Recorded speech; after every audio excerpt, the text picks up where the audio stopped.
الحمدللہ والصلاۃ والسلام علی رسول اللہ اما بعد۔ تو پچھلے ویک صاحب اس کتاب میں الفوائد میں یہ چیپٹر پڑھا تھا، اس کا جلدی سے اس کو دہرا لیں تاکہ جو میسج تھا وہ ذرا تازہ ہو جائے پھر سے آپ کے ذہن میں۔ تو ابن قیم رحمۃ اللہ علیہ فرمائے تھے کہ کسی بھی عمل کا جو اصل ہوتا ہے وہ ہوتا ہے وہ خواطر اور افکار، آپ کے جذبات کیا ہیں اور آپ کے افکار کیا ہیں۔ جیسے افکار اور جذبات ہوتے ہیں پھر آدمی ویسے ہی عمل کرتا ہے۔ تو کہتے ہیں جب افکار اور جذبات صحیح ہوتے ہیں تو پھر آدمی کو ایک تصور قائم کرتا ہے زندگی کا، کہ زندگی کیا ہے، زندگی کیا ہے، اس کا تصور قائم ہوتا ہے جب آپ کے تصورات اور جذبات صحیح ہیں۔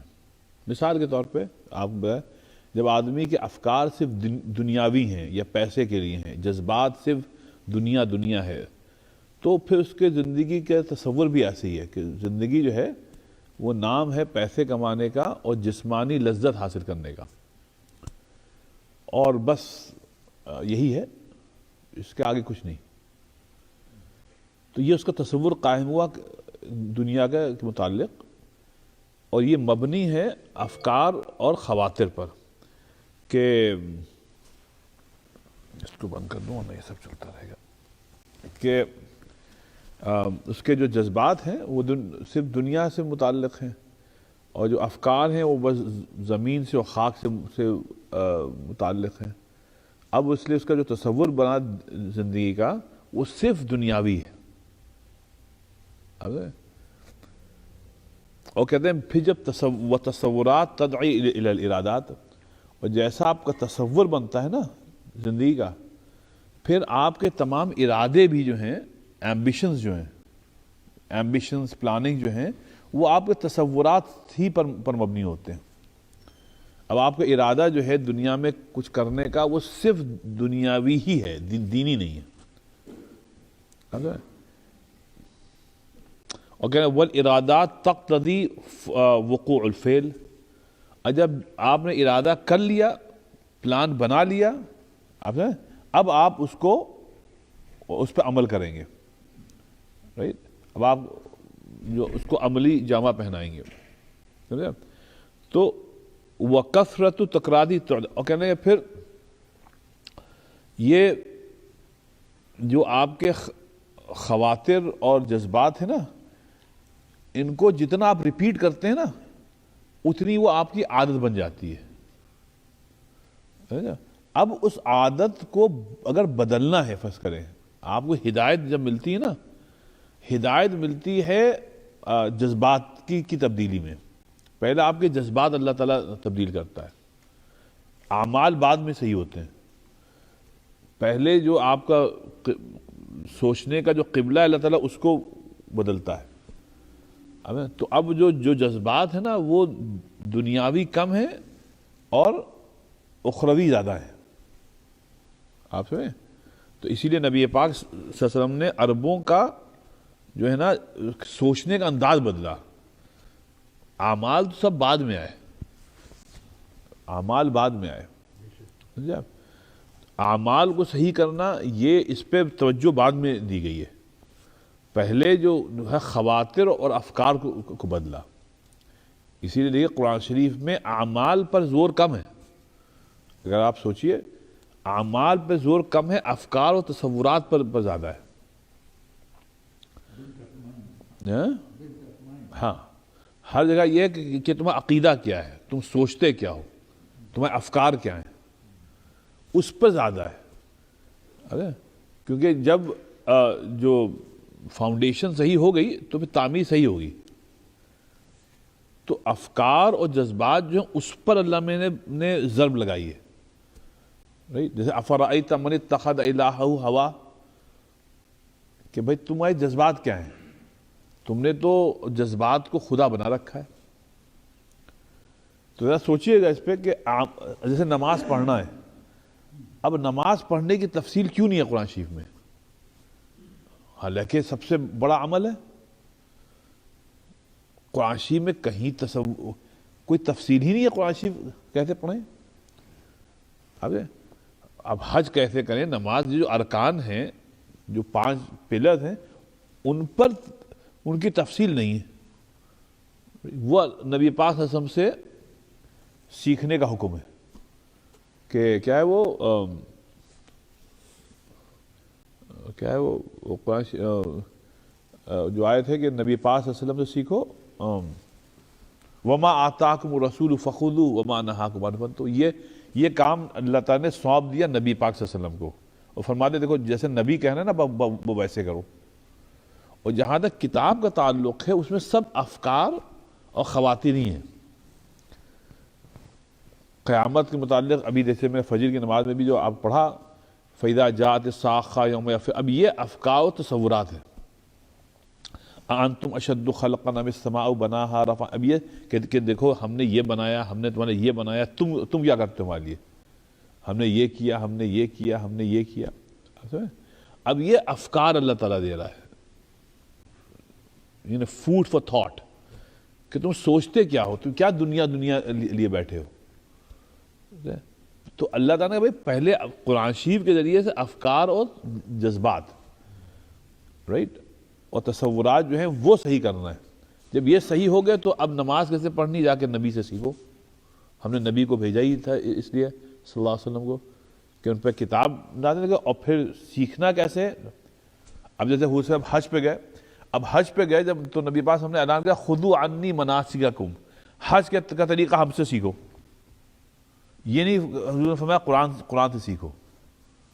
نماز کے متعلق فرمایا کہ صلو کما رأیتمونی اصلی, ایسے نماز پڑھو جیسے تم ہم کو دیکھ رہے ہو نماز پڑھتے ہوئے.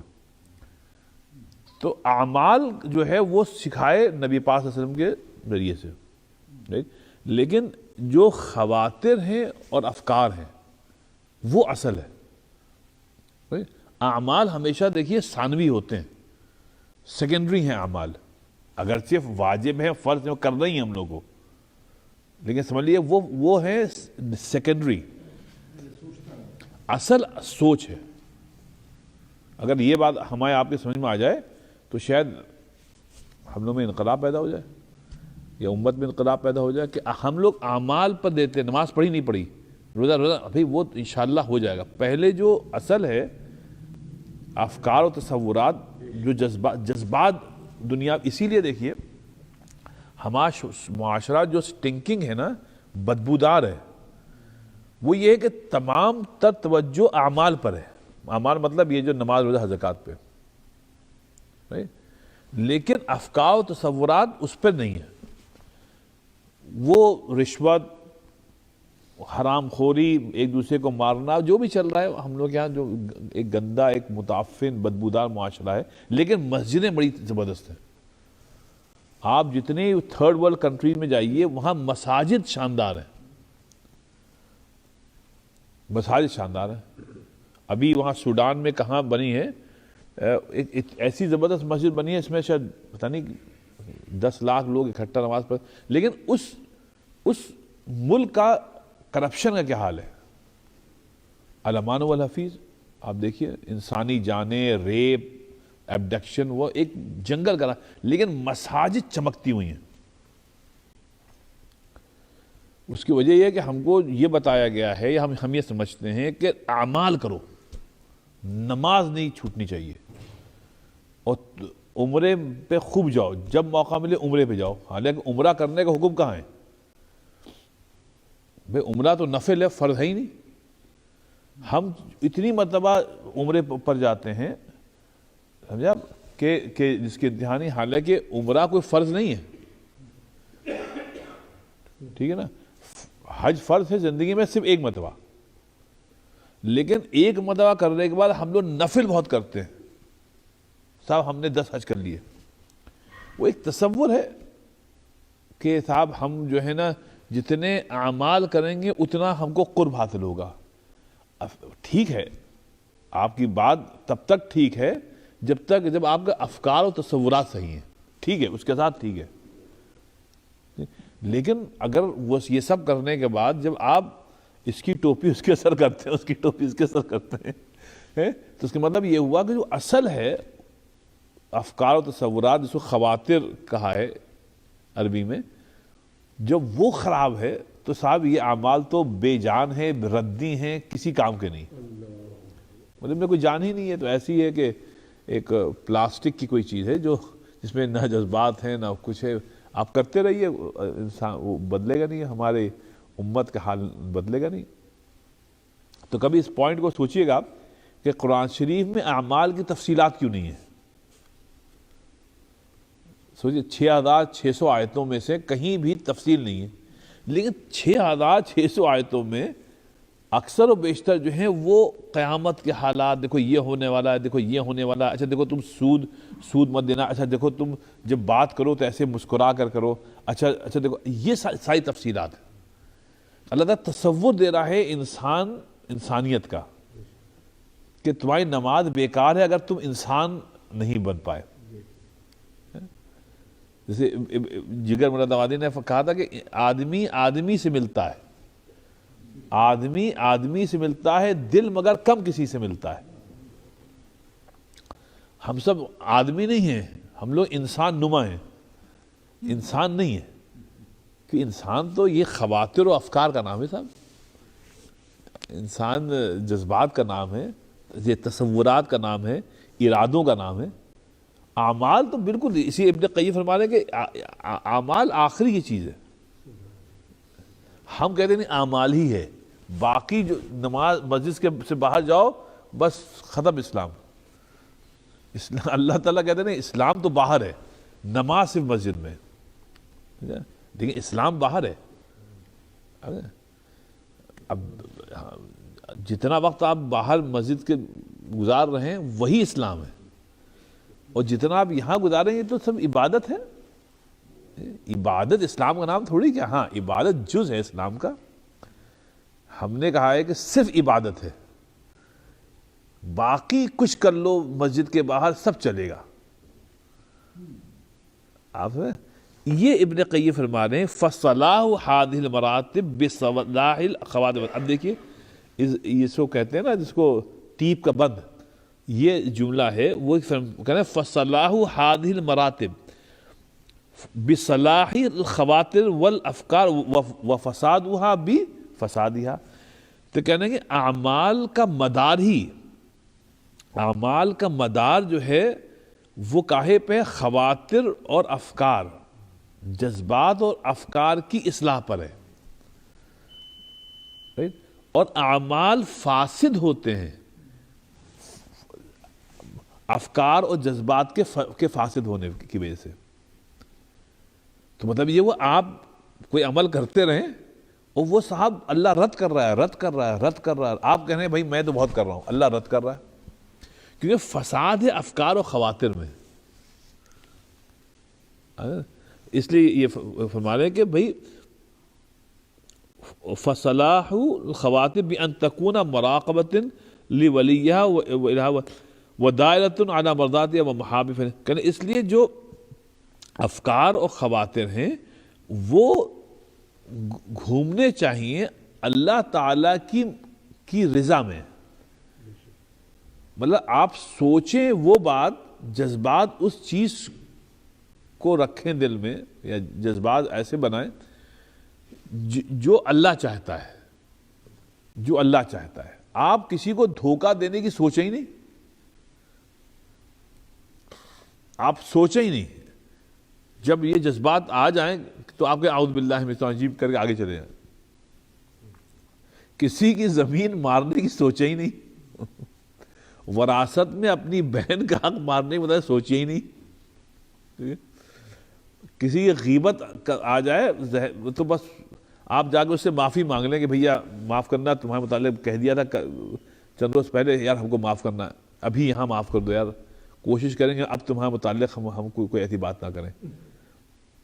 آپ سمجھ رہے ہیں، کوئی دنیا سے جا رہا ہے آپ کا دوست، اس سے آ کے معافی بھی مانگ لیں، یار بھیا جا رہے ہو تم دنیا سے، ہم کو معاف کر دینا، بڑی غیبت کی ہم نے تمہاری۔ آپ سمجھ رہے ہیں، اب اللہ تعالیٰ یہ سب صحیح کرو، جذبات ایسے بناؤ کہ ہم اپنے معاملات، معاشرت، اخلاق کو صحیح کریں گے، تو تب عبادت میں جان پڑے گی۔ تو تصوف جو ہے صاحب اس کا خلاصہ ہی یہی ہے کہ انسان کو انسان اللہ تعالیٰ کہتا ہے پہلے تم بنو. تصوف یہی ہے.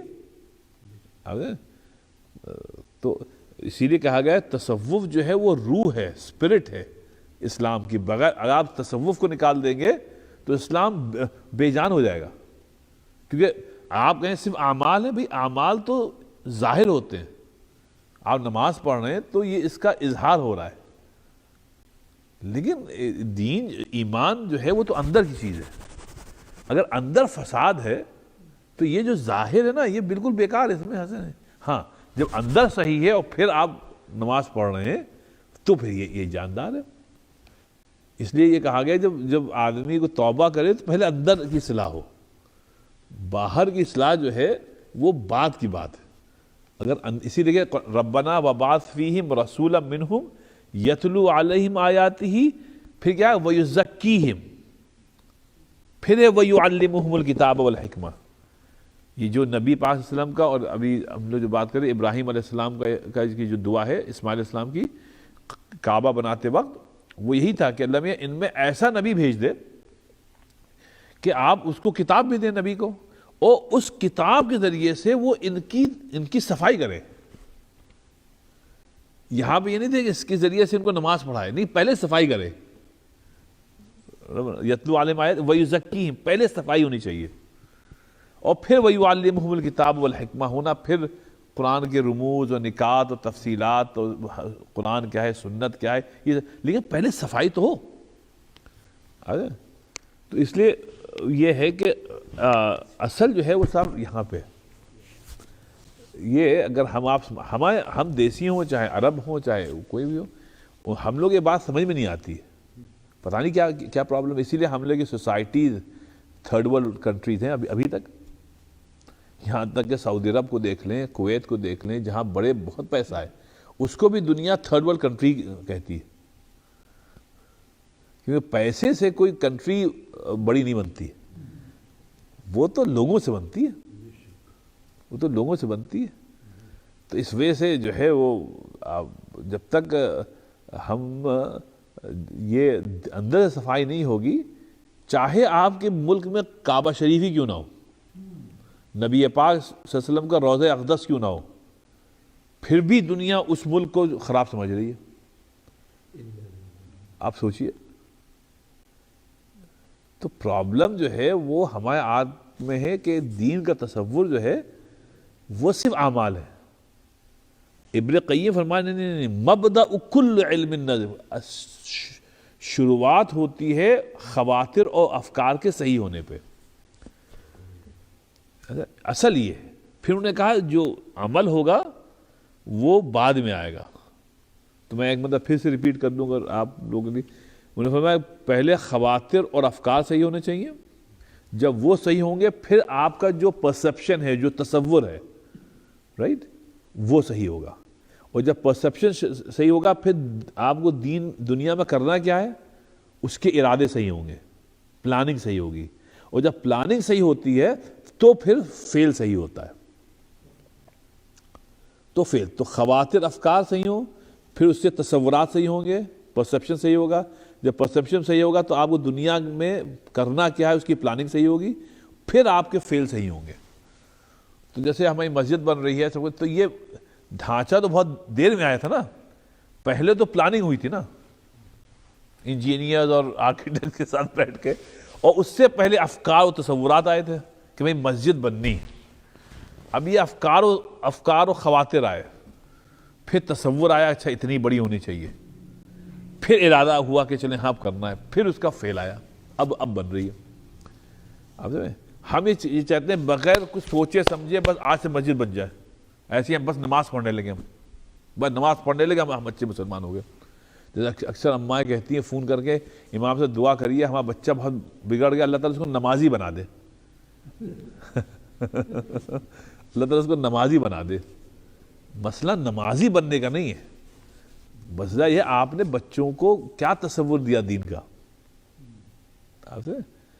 تو آپ وہاں شروع کریں گے, انشاءاللہ نمازی بچہ خود بخود بنے گا. تو اس لیے یہ ہے کہ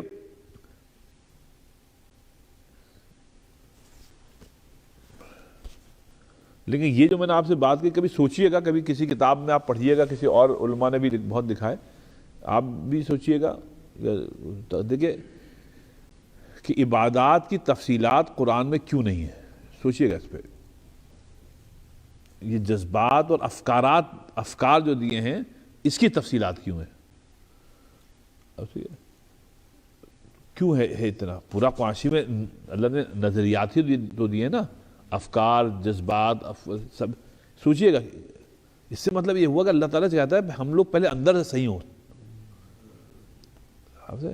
اس لیے بھائی اندر سے صحیح ہوئیے، افکار صحیح، سوچئے صحیح سوچئے صحیح. اور ابھی ہم کل بھی بات کر رہے تھے کوئی اپنے اسٹوڈنٹ سے، بلکہ پرسوں، کہ پرابلم اس وقت دنیا میں سب سے بڑا یہ ہے کہ وہ ہم لوگوں کو سوچنے ہی نہیں دیتے. میں اپنے ینگ بچوں سے بات کر رہا تھا یہ کہ میں نے کہا تھا کہ بچوں پرابلم یہ ہے کہ تمہاری جنریشن اور ہماری جنریشن کا یہ پرابلم اتنا شاید ہمارے آباء و اجداد میں نہ رہا ہو، یا بہت حد تک تھوڑا بہت رہا بھی ہو. کمیونزم شروع ہو گیا تھا، سوشلزم سب شروع ہو گیا تھا، تو اس کا بھی لٹریچر آ رہا تھا 30s 40s 50s. لیکن ابھی کیا ہو گیا؟ ابھی ویژول ہو گیا ہے. یہ ٹی وی اور فلموں سے، اور اب یہ اسمارٹ فون سے، یہ سب ویژول ہے. اب ہم کو صحیح سوچنے ہی نہیں دیتے. اچھا بھلا ہم صحیح قرآن حدیث سے سوچ رہے تھے، ایک فلم ہم نے دیکھ لی، اب فلم میں اتنی لغویات انہوں نے ہم کو دکھا دی کہ ہمارا سب کچھ جو ہم نے سوچا تھا وہ ایک طرح چلا گیا. اب ہم جو ہم نے سوچا تھا، اب وہی جو ہم نے دیکھا ہے فلم میں، وہی گردش کر رہا ہے دماغ میں. ابھی اس گردش سے ختم نہیں ہوئے تھے کہ ہم نے ایک فلم اور لغو قسم کی دیکھ لی. اب وہ اور ہم کو تصورات اور افکار اور خواطر مل گئے. اب ایک ہفتہ مہینہ گزرا، ہم نے 4-5 فلمیں اور دیکھ لی، اور کچھ گانے سن لیے، اور کچھ لغویات دیکھ لی. اب کیا ہوا؟ جو ہم مہینہ بھر سوچ رہے تھے کہ اللہ کی طرف آنے کے لیے، اور اب وہ سب کہیں پیچھے چلا گیا. اب یہ سب چیزیں گردش کر رہی ہیں.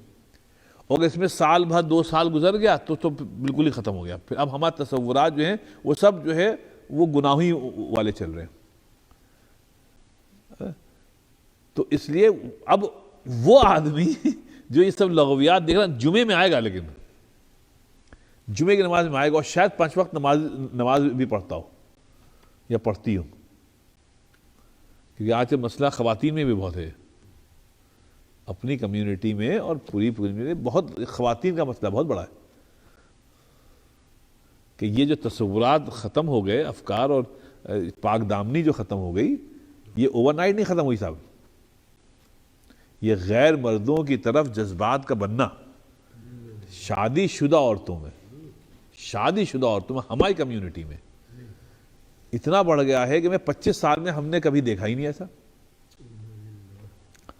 کیونکہ وہ لغویات دیکھ رہی ہیں نا گھر پہ بیٹھے ہوئے، وہ ڈرامےز آپ کے پاکستانی اور انڈین ڈرامے دیکھ رہی ہیں، جس میں وہ دکھا رہے ہیں کہ ایک میرڈ وومن جو ہے اس کا افیئر چل رہا ہے کسی مرد کے ساتھ، اور وہ اس کو انجوائے کر رہی ہے، and she is very happy. اب 1-2 بچوں کی ماں، 3 بچوں کی ماں گھر پر بیٹھی دیکھ رہی کہ اچھا یہ بھی زندگی ہوتی ہے، یہ تو ہم نے دیکھی ہی نہیں، چلو ذرا ہم بھی ٹرائی کرتے ہیں، شاید اس میں کچھ لطف ہو جو ہماری میرڈ لائف میں نہیں ہے. کہ ہماری میرڈ لائف تو اب بورنگ ہو گئی ہے، تو چلیے ادھر ٹرائی کرتے ہیں. تو یہ آپ کے ڈراموں نے دکھایا، پھر صاحب آپ کی فلموں نے دکھا دیا. تو اب وہ اتنے میرڈ وومن میں صاحب، بچیوں میں تو چھوڑیے جو ابھی شادی شدہ نہیں ہے، میرڈ وومن میں ایک بہت بڑی پرابلم ہو گئی ہے. تو یہ افکار، تصورات، خواطر، جذبات جب خراب ہوئے نا.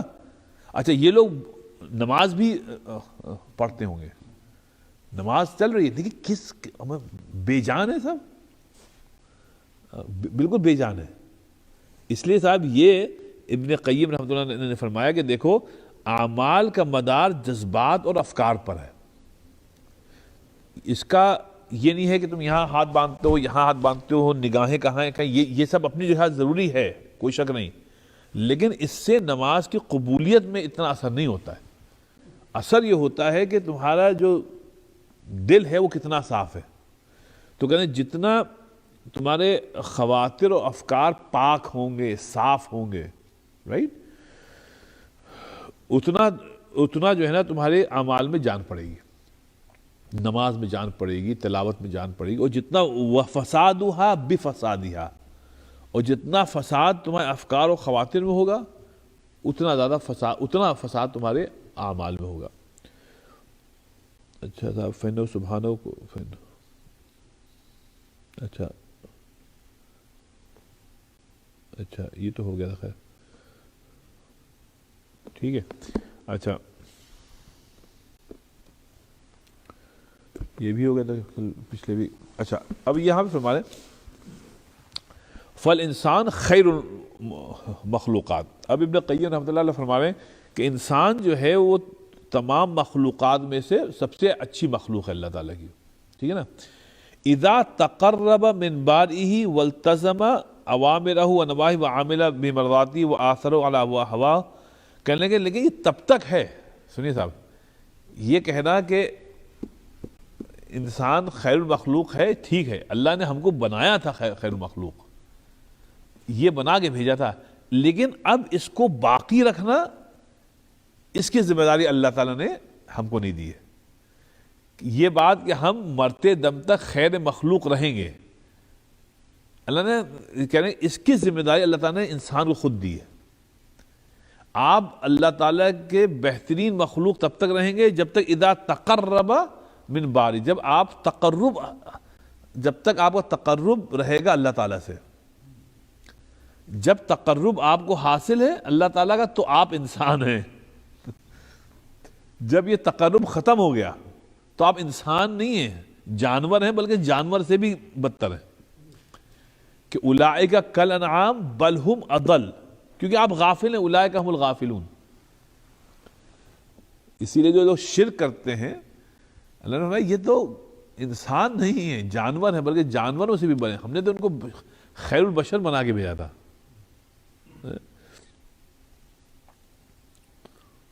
کیا تھا وہ شعر کہ فرشتوں کا کیا تھا کہ انسان فرشتوں سے آگے نکل گیا، وہاں پہنچا جہاں فرشتوں کا بھی مقدور نہ تھا. یہ اس کا اصغر گونڈوی نے کہا تھا کہ ہاں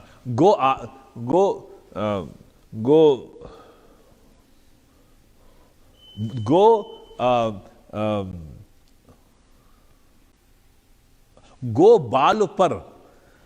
بال پر نہ تھے آدم کے لیکن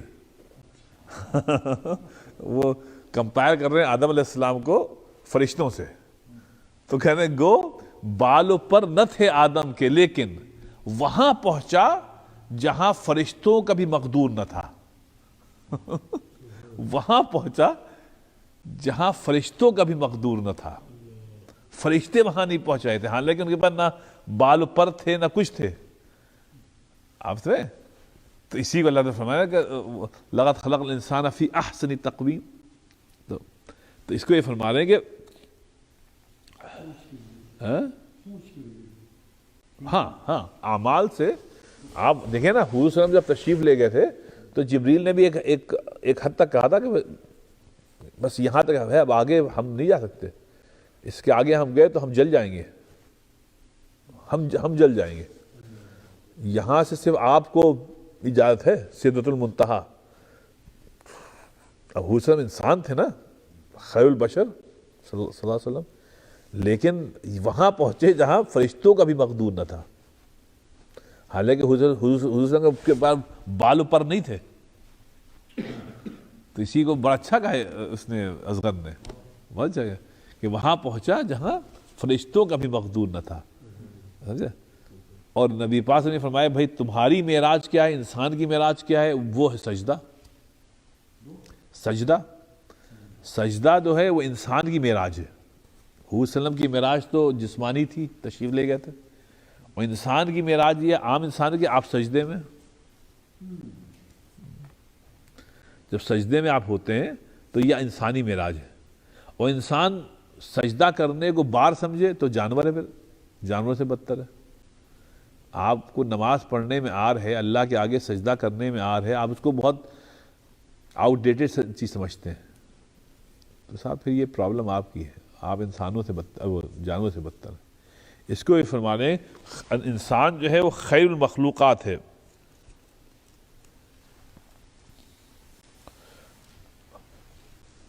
اس کو صاحب خواجہ میر درد نے بھی ایک شعر کہا تھا، اس پہ کہا تھا کہ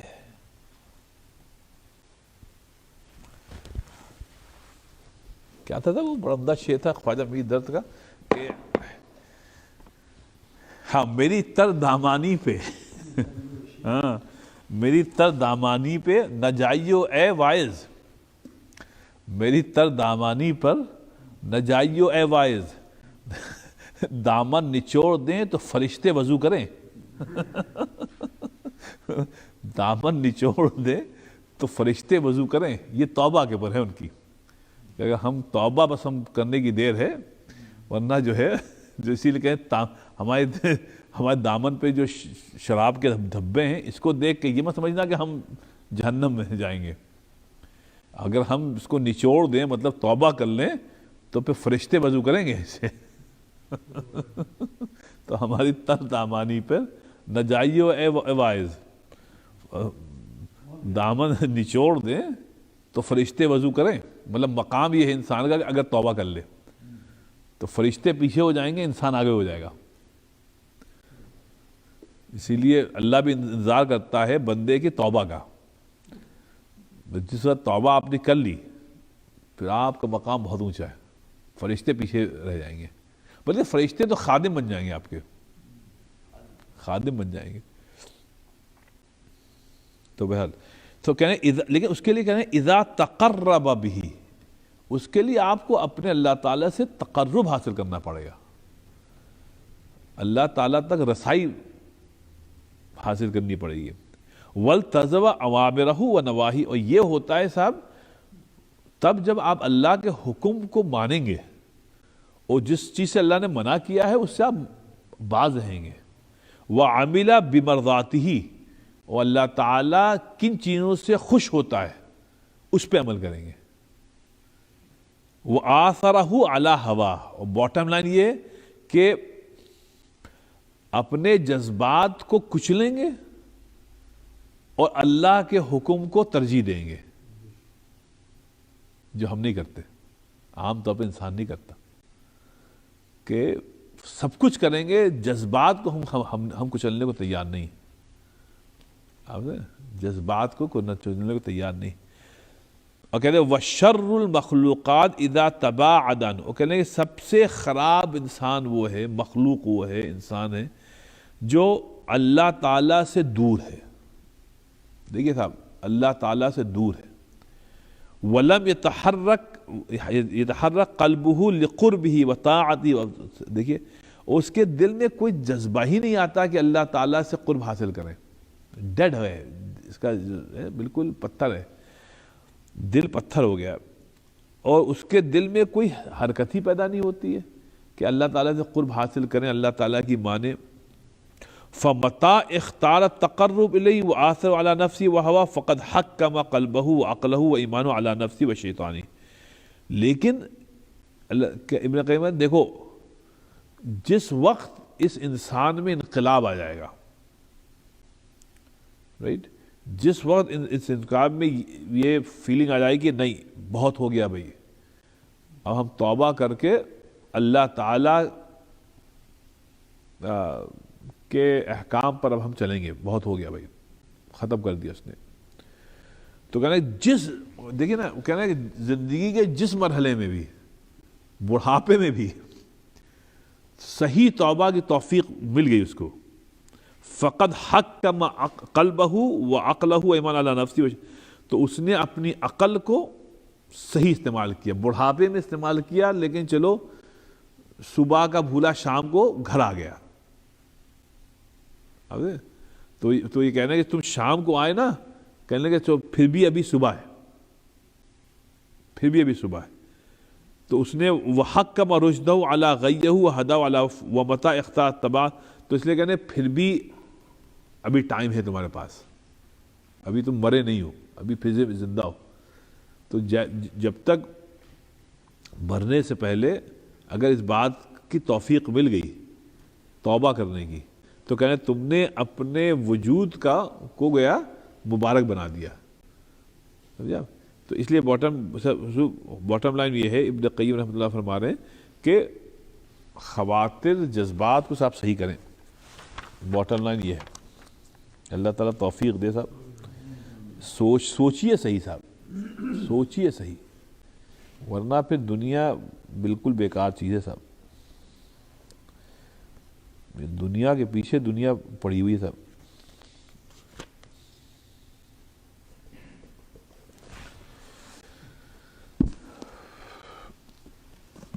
کہتے ہیں نبی پاک صلی اللہ علیہ وسلم حدیث شریف میں کہ جب انسان کی عصر کی نماز فوت ہو گئی اور پھر ایک حدیث میں پھر فجر کی ہو گئی تو ایسا ہے کہ جیسے اس کے پوری فیملی ختم ہو گئی اور جتنا اس کی سیونگز تھی اب تک سب ختم ہو گئی. اس کا جو غم ہوگا نا اس سے زیادہ غم ہونا چاہیے ایک نماز کے فوت ہونے کا. تب تو ایمان ہے، تب تو ایمان ہے، ورنہ ایمان نہیں تھا. نماز فوت ہو گیا ٹھیک ہے یار، ٹھیک ہے پڑھ لیں گے، قضا پڑھ لیں گے، کوئی مسئلہ نہیں. جب تک یہ ہے یا پھر قضا بھی نہیں پڑھیں گے ہی نہیں. تو جب تک ایسا ہے تب تک صاحب وہی خواطر و افکار نہیں ہوئے. جب یہی خواطر و افکار صحیح ہو جاتے ہیں تو ایک نماز چھوٹ جائے تو لگتا ہے کہ واقعی میں دنیا ختم ہو گئی. صرف تصور کی بات ہے.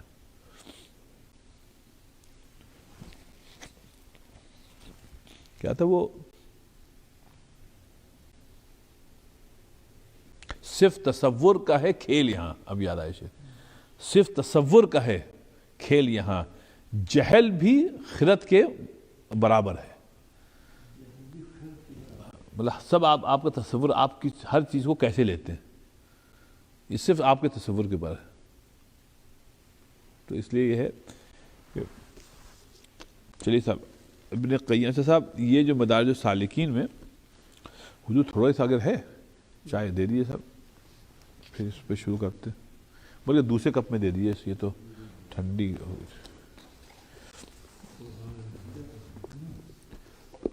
آج فجر سے پہلے جب اٹھے تو دل چاہا چائے پئیں، اتنی ٹھنڈی تھی. بابا لیکن ہم نے کہا نہیں ذکی بھائی کی چائے پیئیں گے. جزاک اللہ شکریہ جی.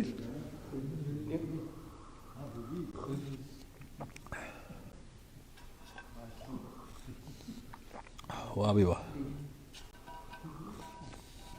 آپ کی چائے میں نشہ ہے صاحب. حضور کچھ ڈالتے تو نہیں آپ؟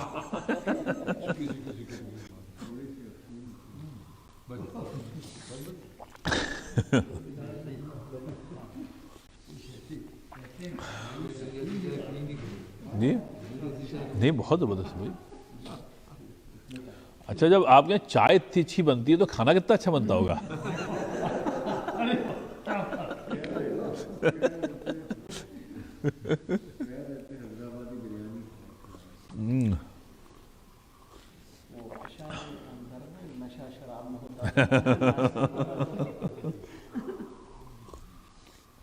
سبحان اللہ. ٹھنڈک میں صبح تو آپ کی گرم چائے. چلیے صاحب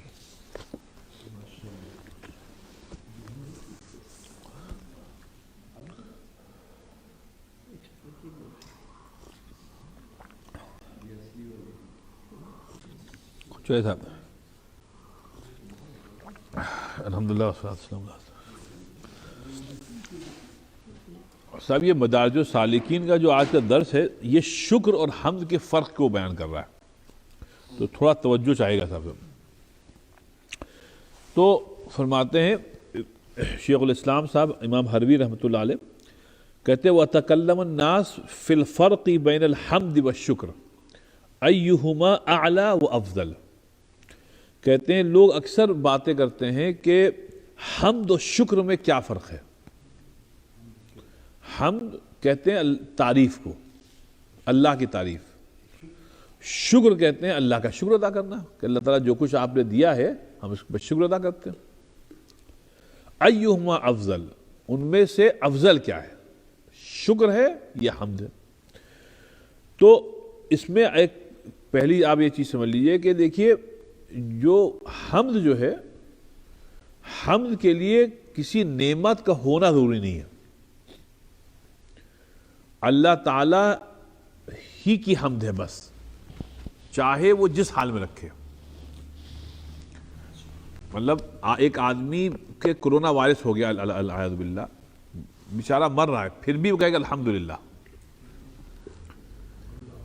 جس کو ایک حدیث میں ہے الحمدللہ فی کل حال، ہم اللہ ہی کے گن گائیں گے چاہے جس حال میں ہم ہوں.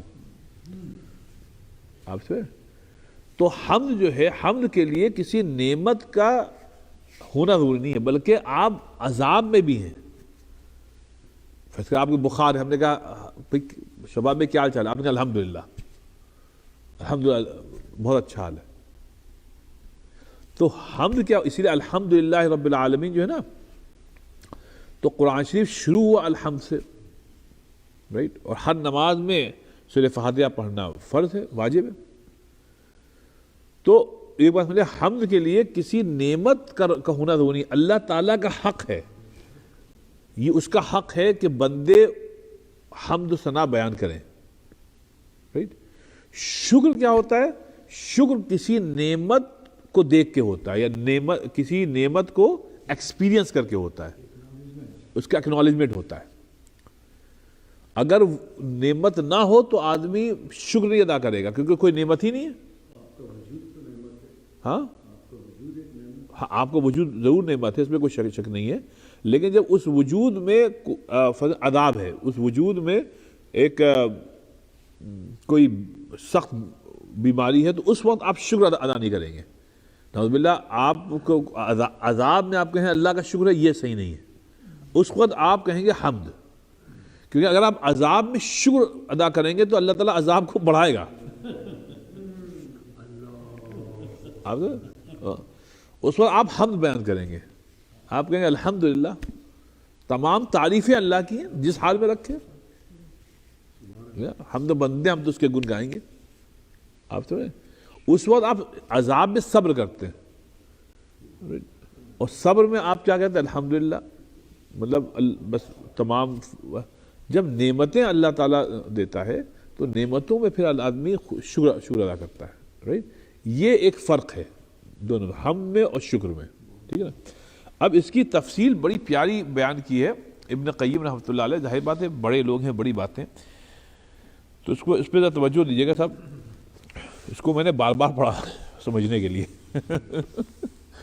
کل میں کہیں گیا ہی نہیں، حالانکہ سوچتا باہر جاؤں گا کچھ کھانے میں، لیکن جب یہ پڑھنا شروع کیا میں نے کہا اب نہیں جائیں گے. بڑا مزہ آیا کل رات کو پڑھنے میں، بلکہ میں بہت آگے پڑھ گیا.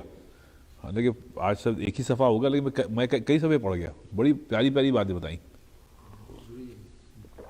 جی اب کہتے ہیں ایک حدیث شریف میں، حالانکہ یہ حدیث جو ہے یہ ضعیف ہے، لیکن بہرحال ابن قیم رحمۃ اللہ علیہ نے اس کو نقل کیا ہے، اور ابن قیم بہت سخت ہیں حدیث کے نقل کرنے میں. کوئی ضعیف یا بہت زیادہ ضعیف حدیث نقل نہیں کرتے ہیں، بہت سخت ہے اس پہ. اور اگر کبھی کرتے ہیں تو فوراً وہاں پر اس کی نشاندہی کر دیتے ہیں کہ یہ حدیث ضعیف ہے.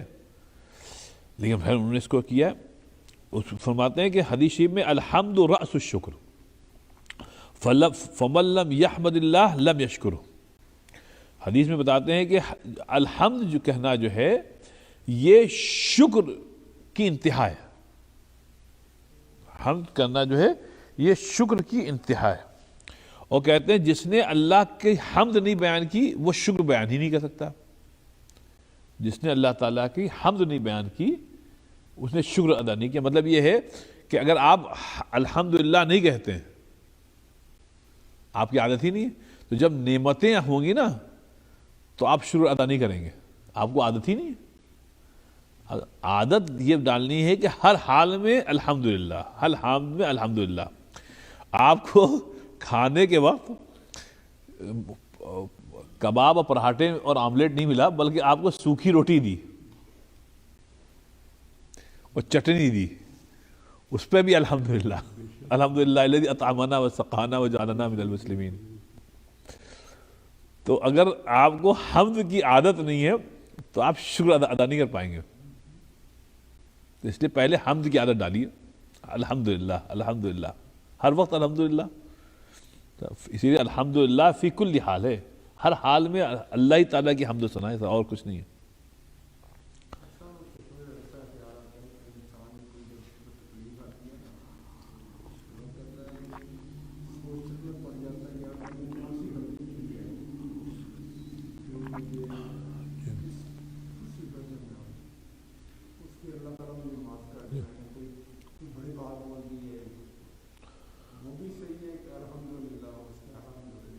جی وہ تو حل ہے۔ اس میں ایک بات بتا دیں حبیب بھائی، آپ کی بات سے پہلے ایک بہت امپورٹنٹ پوائنٹ ہے جو ہم لوگ دیسی لوگ بولتے ہیں، ہم نے کون سی غلطی کی ہے؟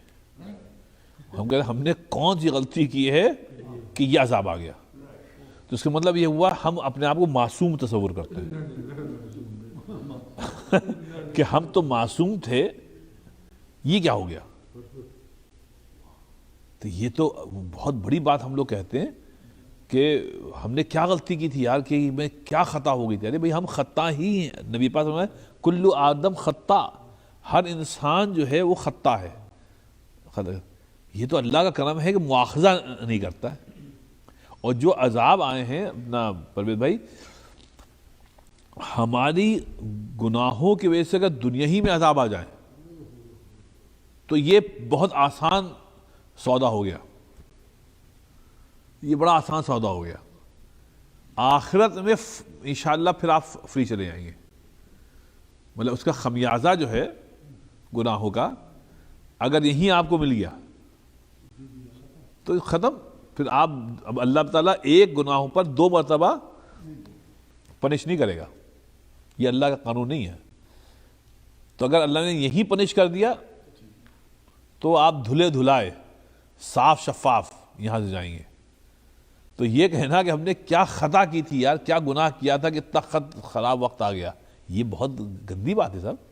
ہم سب کہتے ہیں، عورتیں بھی کہتی ہیں، مرد بھی کہتے ہیں، یہ نہیں کہنا چاہیے صاحب کہ صاحب یہ جیسے ہم لوگ کہتے ہیں اتفاق سے یار ہو گیا، سمجھ میں نہیں آ رہا کیسے ہو گیا، یار یہ اللہ کی طرف سے ہوا ہے، اتفاق سے نہیں ہوا ہے، سب کچھ پلاننگ میں ہے۔ ذالک تقدیر العزیز العلیم، اللہ نے کہا ہر چیز پلانڈ ہے، تو اتفاق سے کچھ نہیں ہوتا ہے۔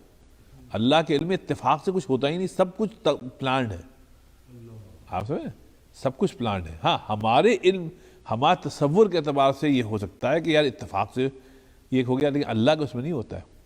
تو یہ چیز جو ہے پرویز بھائی آپ نے صحیح کہی، یہ جو ہم لوگ کہتے ہیں یہ بہت غلط کہتے ہیں، تو اس میں ذرا، ورنہ یہ گویا ایک دعویٰ ہے کہ ہم بڑے نیک ہیں، ہم گناہ کرتے ہی نہیں۔ حبیب بھائی آپ کیا کہہ رہے تھے؟ سب سے پہلا کلمہ آدم علیہ السلام نے کہا تھا کہ الحمدللہ رب العالمین، جس میں روح کو ڈالا گیا، سب سے پہلا کلمہ یہی تھا الحمدللہ۔ جی جی، اس لیے ہم جو ہے صاحب یہ تو خاصہ ہے صاحب انسان کا۔ اچھا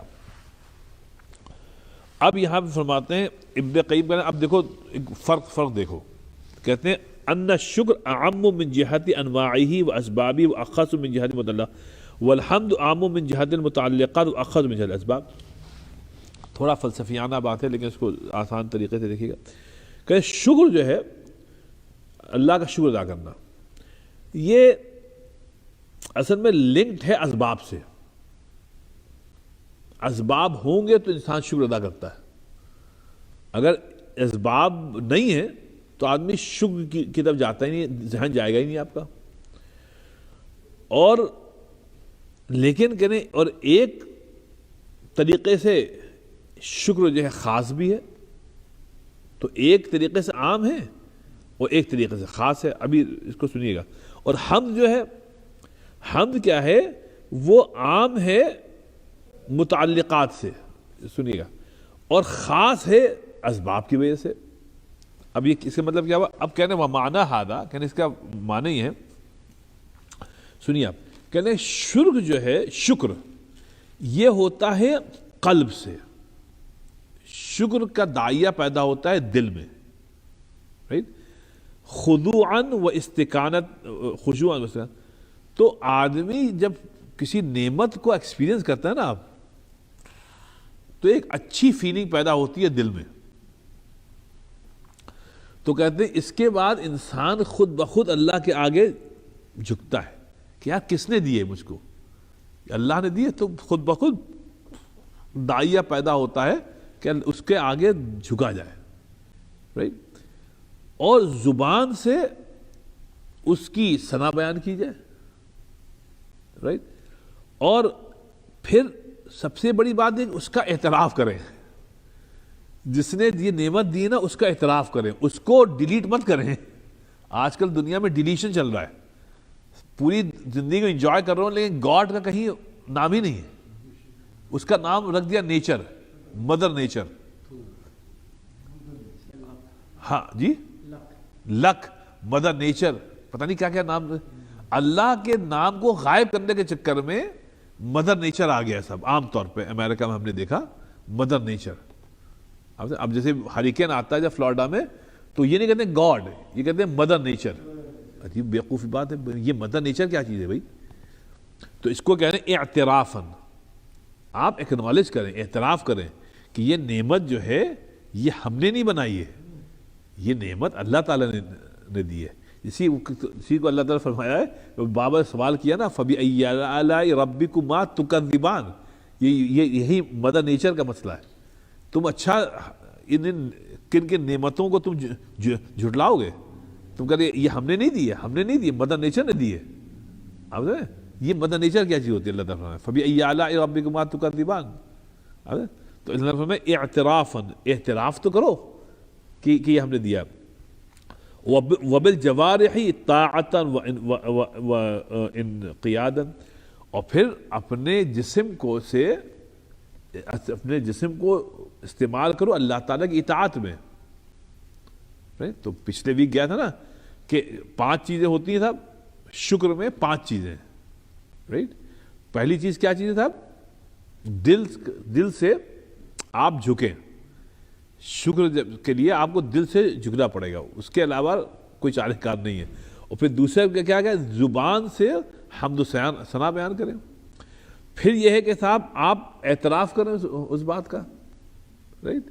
پھر یہ ہے کہ آپ اپنے جسم کو استعمال کریں اللہ جس نے دیا ہے نا اس کی اطاعت میں۔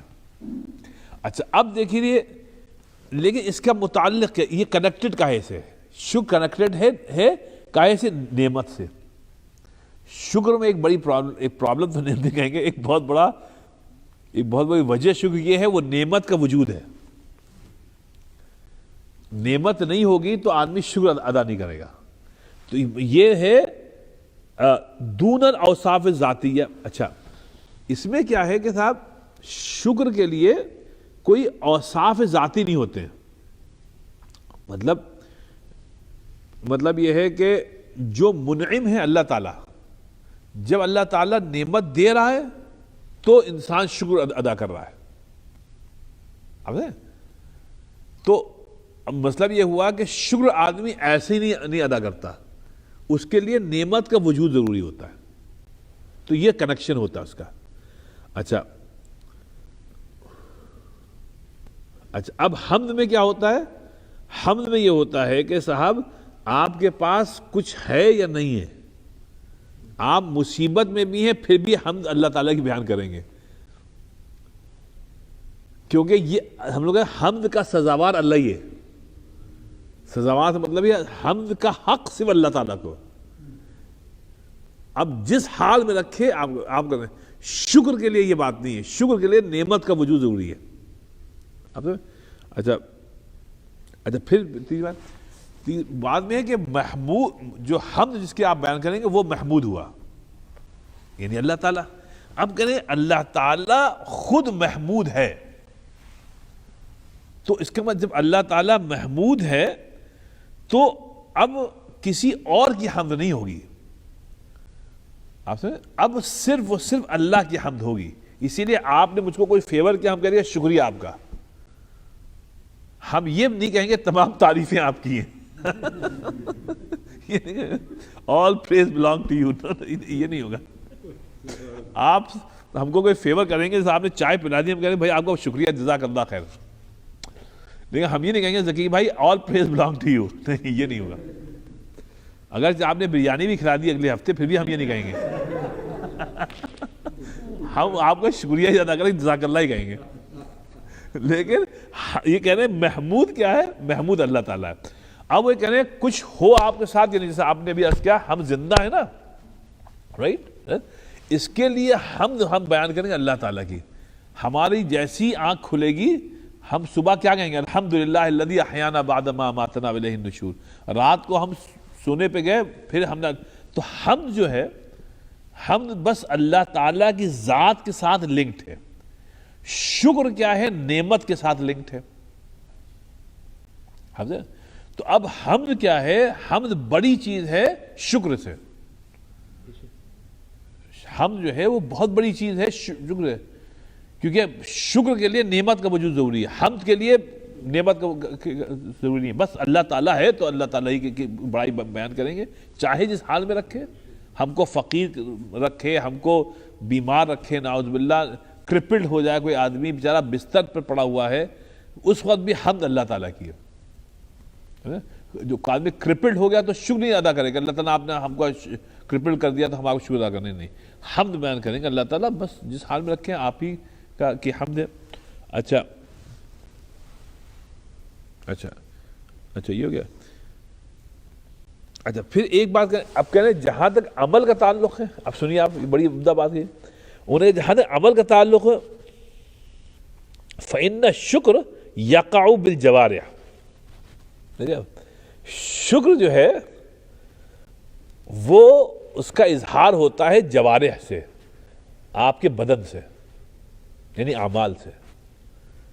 شکر جو ہے اس کا، اور حمد جو ہوتا ہے، حمد اس کا تعلق ہوتا ہے دل اور زبان سے. بس آپ جب حمد کہتے ہیں تو کیا کہتے ہیں؟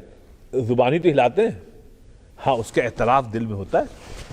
لیکن شکر کے لیے یہ سب بھی ہوگا، ایک ایڈیشن چیز ہوتا ہے، شکر کے لیے عمل ضروری ہے. شکر کے لیے عمل ضروری ہے صاحب. مثال کے طور پہ ذکی بھائی نے چائے پلائی، اب ہمارا یہ حق بنتا ہے کہ ہم زبان سے اس کو ایکنالج کریں اور میک شور کہ ہم کوئی ایسی بات نہ کریں جس سے ان کو تکلیف ہو. آپ سمجھیں؟ تو شکر میں یہ عمل ضروری ہے. حمد میں دل سے اعتراف کرنا یہ تو ضروری ہے ہی، اور پھر آپ زبان سے کہ الحمدللہ الحمدللہ الحمدللہ کہیں. رائٹ، یہ فرق ہے ایک بہت بڑا شکر اور حمد میں. اچھا اب آئیے صاحب، یہ بڑی لطیف چیز سنیے آپ، بہت لطیف ہے صاحب، سنیے. اب دیکھیے یہ شیخ حلوی رحمۃ اللہ علیہ دیکھ رہے ہیں، اور شبابی شیخ حلوی رحمۃ اللہ علیہ کس صدی میں کی پیدائش ہے؟ آپ کو بتایا تھا شیخ حلوی رحمۃ اللہ علیہ، جی تھوڑی سے جی 1100 سال ہو گیا، 1100 سال ہو گیا امام حلوی. اب انہوں نے کیا لکھا؟ کہتے ہیں الشکر اسم لمعرفت النعمہ لأنها سبیل الى معرفت المنعم ولہذا سمى اللہ الاسلام والایمان فی قرآن شکر. دیکھیں کتنی بڑی بات کہی. انہوں نے فرمایا حلوی کہنے لگے ایک بات اور سنو شکر کے متعلق. شکر نام ہے نعمت کو پہچاننے کا. شکر نام ہے نعمت کو پہچاننے کا، کیونکہ لِأَنَّهَا السَّبِيلُ إِلَى مَعْرِفَةِ الْمُنْعِمِ، کیونکہ جب تم نعمت کو پہچانو گے تو ایک راستہ کھلے گا منعم تک پہنچنے کا، جس نے انعام کیا ہے. جیسے میں نے آپ کو کہا امریکہ وغیرہ میں کیا ہوا کہ یہ مدر نیچر کے نام لے کر اللہ تک پہنچنے کے راستے بند کر دیے. اگر آپ یہ کہیں گاڈ ہیز ڈن اٹ تو گاڈ تک پہنچنا آسان ہو جائے گا، لیکن انہوں نے تمام راستے بند کر دیے. مدر نیچر ختم، مدر نیچر. تو اس کو یہ فرما رہے حلوی کہ الشکر اسم لمعرفت النعمہ. کہنے ایک اور ڈیفینیشن یہ بھی سمجھو کہ شکر ہے نعمت کو پہچاننے کا نام، کیونکہ پہچاننے کے بعد ہی تم کو منعم کی معرفت حاصل ہوگی. جس نے انعام کیا یعنی اللہ تعالیٰ. اسی لیے کہنے اللہ تعالیٰ نے اسلام اور مطلب ایمان قرآن شریف میں جب اللہ تعالیٰ نے اسلام اور ایمان کا ذکر کیا ہے تو اس کو اللہ تعالیٰ نے شکر ساتھ متعلق کیا کہ تم اسلام اور ایمان کو اللہ کی سب سے بڑی نعمت سمجھو کہ اللہ تعالیٰ نے جتنے ہم پر انعام کیے ہیں ایمان اور اسلام سے بڑی کوئی نعمت نہیں ہے. رائٹ؟ تو کیا اس کو اللہ نے فرمایا یہی شکر ہے. شکر یہاں سے شروع ہوتا ہے. تو جب ہم ایمان اور اسلام کو نعمت سمجھیں گے نا تو اب ہم منعم تک پہنچیں گے. بھئی یہ نعمت دی کس نے؟ رسول اللہ صلی اللہ علیہ وسلم تک، پھر وہاں سے اللہ تک. لیکن اسلام اور ایمان کو نعمت سمجھے تو ہم لوگ تو زحمت سمجھ رہے ہیں، نعوذ باللہ. یا بہت سے لوگ اس کو زحمت سمجھتے ہیں. ارے کیا یار غیر مسلم دیکھو عیاشی کر رہے ہیں، ہمارے مذہب میں یہ مت کرو وہ مت کرو، یہ مت کرو یہ مت کرو. ہم لوگوں نے تو اس کو زحمت سمجھا ہوا ہے. جیسے نوجوانی کے جو ایام گزارے ہیں، سال گزارے ہیں، اس میں اس کو زحمت ہی سمجھتے تھے ہم سب لوگ. کون نماز پڑھے یار؟ یہ جو بڈھے لوگ ہیں بس یہی لوگ پڑھیں. تو ہم لوگ جوانی میں بس زحمت ہی سمجھتے رہے اس کو. اسلام اور ایمان کو نعمت سمجھا ہی نہیں. تو اس لیے ہم نے اللہ سے اور اسلام و ایمان سے دور زندگی گزاری. تو اس کو یہ کہہ رہے ہیں کہ جب تم قرآن کو دیکھو گے تو قرآن میں تم پاؤ گے کہ اسلام اور ایمان کو اللہ نے قرآن میں نعمت بتایا ہے. اسی لیے اس کے لیے شکر کہا کہ بھئی اس پہ تم شکر ادا کرو. اچھا پھر اب یہ تو شیخ الاسلام امام حربی رحمۃ اللہ علیہ. اب ابن قیم رحمۃ اللہ علیہ فرما رہے ہیں کہ فمعرفۃ النعمہ رکن من ارکان الشکر. کہتے نعمت کو پہچاننا، رائٹ، یہ شکر کے ارکان میں سے سب سے بڑا رکن ہے. آپ شکر ادا نہیں ہو سکتا جب تک آپ اس نعمت کو نعمت جب تک سمجھیں گے نہیں. لا انہا یہ بات نہیں ہے کہ صرف اس کو سمجھنا ہی پورا شکر ہے، نہیں، وہ ایک بہت بڑا رکن ہے. وہاں سے آپ ابتدا کریں گے. فرض کریے آپ نے کہا بھائی اللہ تعالیٰ نے ہم کو ایمان سے نوازا ہے، سب سے بڑی نعمت ہے، تو آپ نے اس کو نعمت سمجھا. اب یہاں سے آپ کی ابتدا ہوئی شکر کے راستے میں.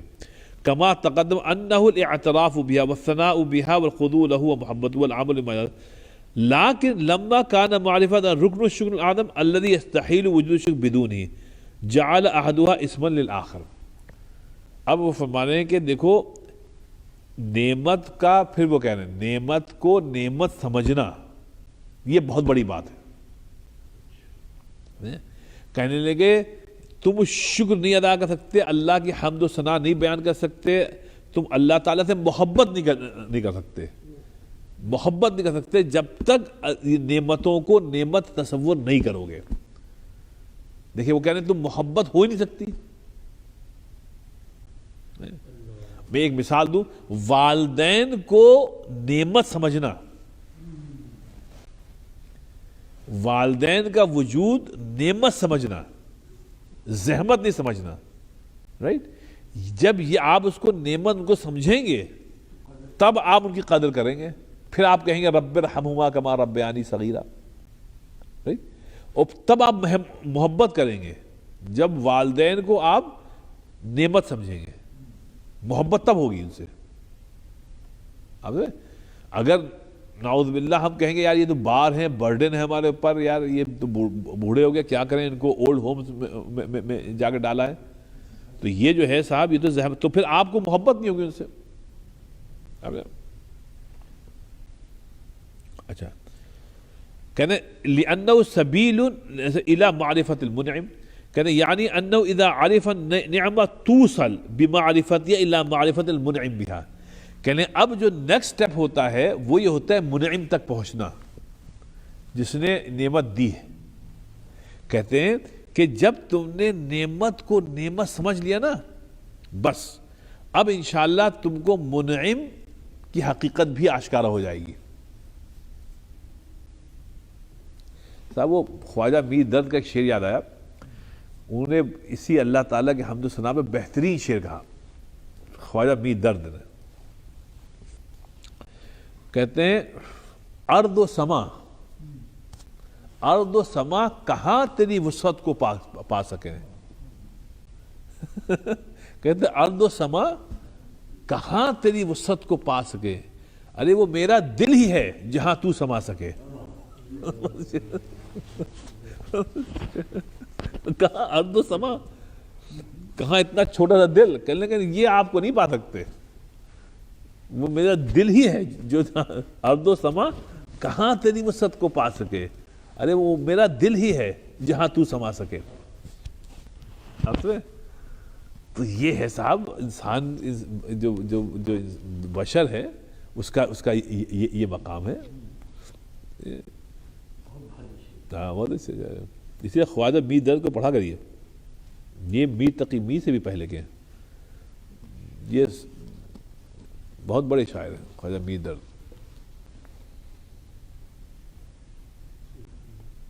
اور بھی ان کے اشعار زبردست ہیں. خیر، تو اس نے فرمایا کہ نعمت کے معرفت کے ذریعے سے آپ اللہ تعالیٰ کی معرفت حاصل کریں گے، منعم کی معرفت. وَهَذَا مِنْ جِهَةِ مَعْرِفَةِ كَوْنِهَا نِعْمَةً لا من ای جہت عرفہ بها. سنیے آپ، اسی لیے ہم کہتے ہیں ہم کو آپ کو تو دین کی ضرورت ہے، لیکن اس وقت امریکہ میں دین کی بہت ضرورت ہے. ہم و آپ دین کا کام نہیں کرتے، پرابلم یہ ہے. معاف کریے، امت جو ہے وہ احمقوں پر مشتمل ہے. ہم دین کا کام نہیں کرتے، باقی سب کرتے. ورنہ اس وقت مطلب امریکہ خاص کر مطلب تیار ہے. ہمارے اوپن ہاؤس میں کبھی آپ آیا کریے ویڈنسڈے کو، کیسے کیسے لوگ آتے ہیں دین کے پیاسے. ابھی پچھلے اس میں 3 لڑکیاں آئیں اور 1 لڑکا آیا. لڑکا UCF سے آیا، وہ لا پڑھ رہا ہے. لڑکیاں ادھر سے پوک کاؤنٹی سے آئیں. ہم نے کہا بیٹا تم لوگ ڈرائیو کر کے کیوں آئیں رات کے وقت، ٹھنڈک؟ تو کہنے نہیں، no we wanted to learn about Islam. امریکہ میں ہوگی 18 19 20 سال کی. کیوں؟ اب وہ ایک لڑکی کہتی ہے because we are born in Christian family it doesn't make sense. کہتی I go to church but it doesn't make sense to me at آل.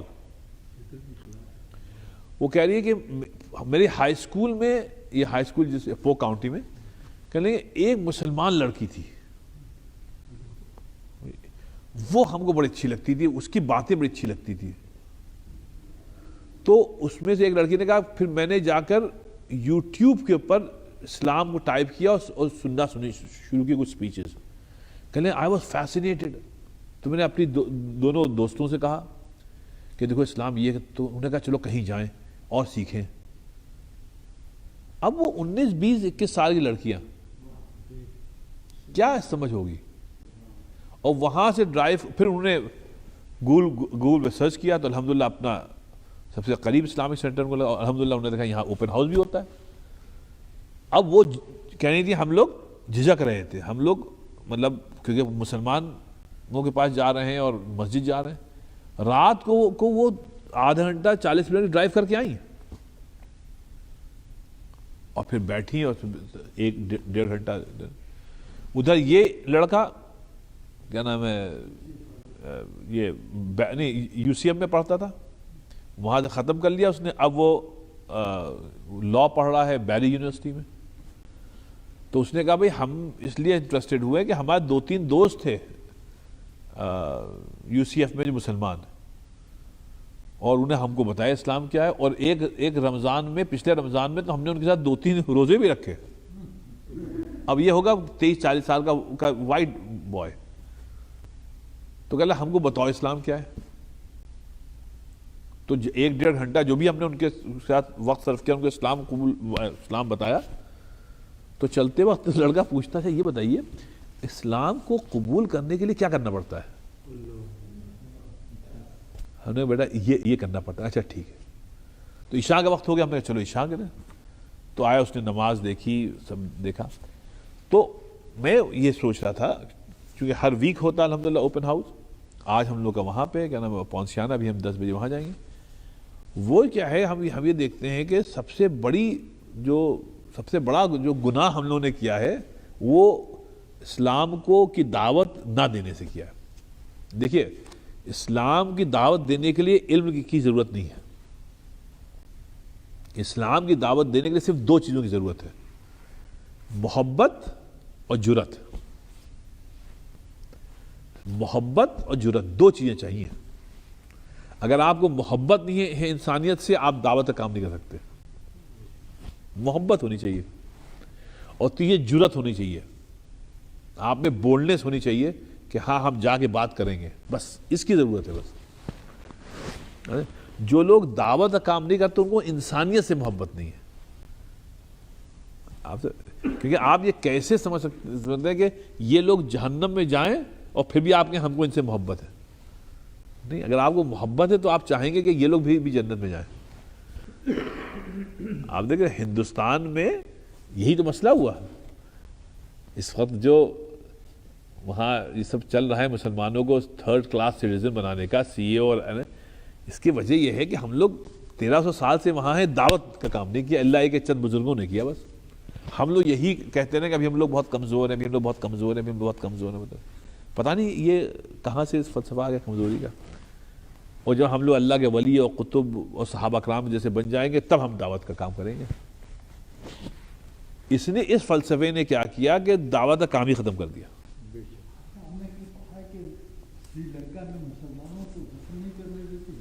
ہاں پتہ نہیں ہے, میں نے بھی سنا ہے بات. لیکن اس لیے کہ دعوت کے کام کے لیے علماء نے لکھا ہے, بتایا صرف 2 چیزوں کی ضرورت صاحب, محبت اور جرأت. بس باقی علم آپ کے پاس لا الہ الا اللہ محمد اللہ آپ جانتے ہیں, آپ اتنا بتا سکتے ہیں. اس لیے یہاں پہ یہ جو فرما رہے ہیں کہ منعم تک پہنچنے کے لیے نعمت کا اعتراف ضروری ہے صاحب.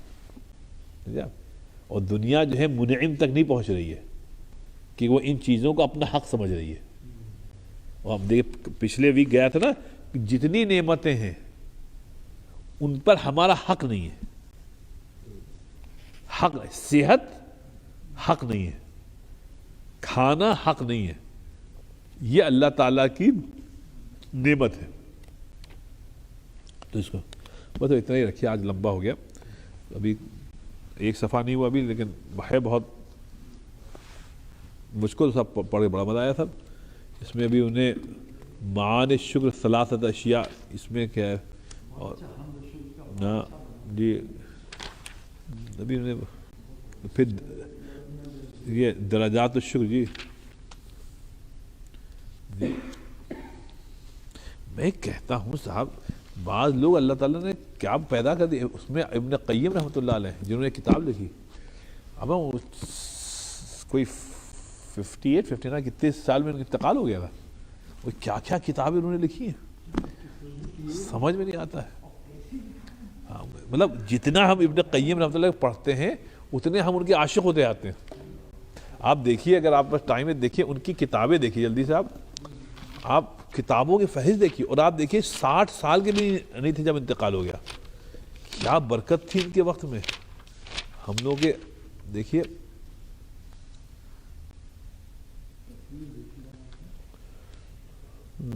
یہ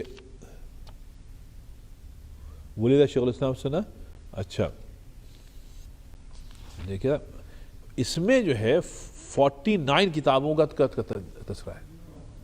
اچھا یہ کوئی کتاب کوئی پیمفلٹ نہیں ہے, یہ آپ دیکھ لیے اس کی شرح لکھنا مدارج السالکین تصوف کے اوپر سب سے مشکل کتابوں میں سے ایک.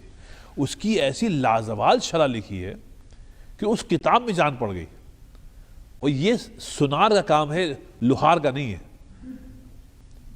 اس کے لیے سناری چاہیے صاحب.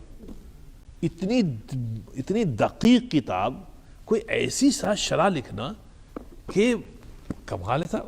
اب دیکھیں 49 کتابیں یہ ہیں, اور اس میں ایک کتاب جو ہے وہ 7 جلدوں میں, وہ ہے یہ اپنا حضور صلی اللہ علیہ وسلم کی جو سیرت لکھی ہے. تو وہ میں کہتا ہوں کہ کمال کا وقت تھا ان میں، کہاں سے کتاب، کہاں سے وقت ملتا تھا اتنا لکھنے کا اور سمجھنے کا؟